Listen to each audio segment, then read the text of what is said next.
जय जगन्नाथ सांग मैंने आज आम जाना ओडिशा जीके सीरीज रे ओडिशा रे थिबा सामुद्रिक बंदर विषय प्रथम बालेश्वर जिले आरंभ करिया। बालेश्वर जिले में 4टी बंदर अच्छी। गोटे हूँ कीर्तनिया बंदर जी सुवर्णरेखा मुहाणर अच्छी, बाहाबलपुर बंदर, गोटे इंचुड़ी एवं चांदीपुर। भद्रक जिले में 2टी अच्छी, गोटे हूँ धामरा बंदर आउटे हूँ चूड़ाबणी बंदर।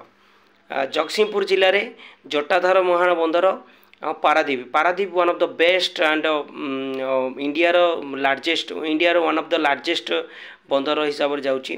पुरी रे बाली हरिचंडी एवं अस्तरंग। गंजाम जिले में बाहुड़ा मुहाण एवं पालूर गोपालपुर। गोपालपुर भी ओडिशा रे गोटे बड़ बंदर हिसाब से जाऊँगी। तेणुक ये थिला brief information about the Odisha रे सी पोर्ट पालूर, बाहुड़ा मुहाण, बाली हरिचंडी, अस्तरंग, जटाधार